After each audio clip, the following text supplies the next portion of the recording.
হতে পারে জানি তার কথা কোনো গল্পে লেখা নেই। আছে এক মেয়ের নাম ঝাঁপি, সব দিকে লক্ষ্মী সেই। স্বপ্ন আঁকা চোখে তার চেনা চেনা হাসিতে। কাকিমা ধরো ধরো ধরো ধরো। ওরে বাবারে কি ভারী। আস্তে আস্তে আস্তে আস্তে ধরেছো? জানা বাহক জানা মেলে আলোর ইচ্ছে ডানা, যেন আনাচে কানাচে আধারে সে জোনাকি। বলে এই তো সকলেই তো এ পাড়ায় লক্ষ্মী ঝাঁপি, ঘরে বাইরে সব বাইরে বলে যায় লক্ষ্মী ঝাঁপি। যেন শান্ত দিনে ক্লান্ত রোদে বৃষ্টি লক্ষ্মী ঝাঁপি, কোনো ধমকা সে আচমকা হাওয়া মিষ্টি লক্ষ্মী ঝাঁপি।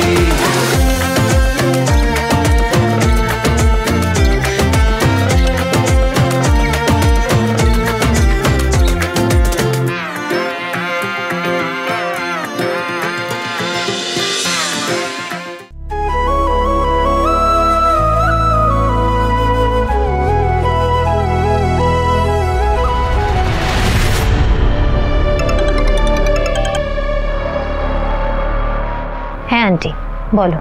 হ্যাঁ গো ইনকা, আমরা কি চোখের সামনে ঝাঁপির এই সমস্ত বারবার অন্তত দেখেই যাব? এভাবে হার মেনে নেব ঝাঁপির কাছে? কিচ্ছু করব না।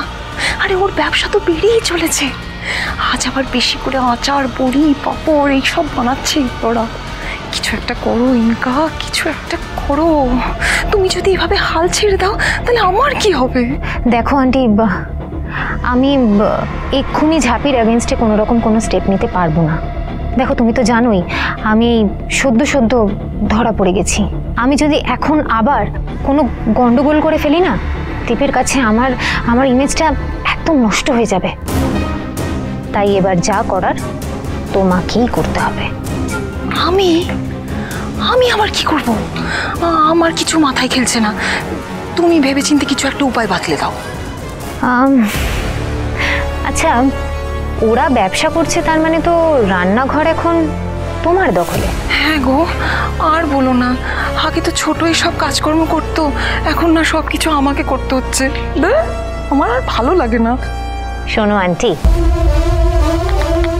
ঝাঁপিকে বাঁশ দেওয়ার একটা মোক্ষম সুযোগ পাওয়া গেছে।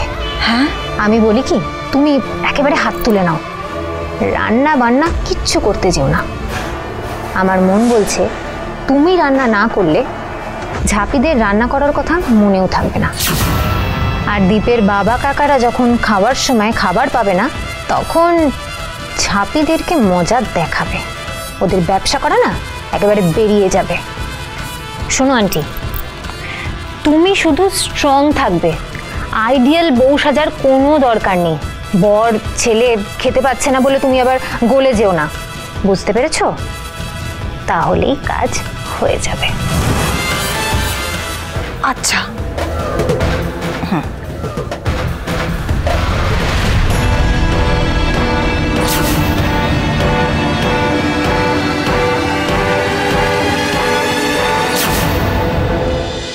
লক্ষ্মী ঝাঁপি প্রতিদিন সন্ধে 6:30টায় স্টার জলসায় ও জিও হটস্টারে।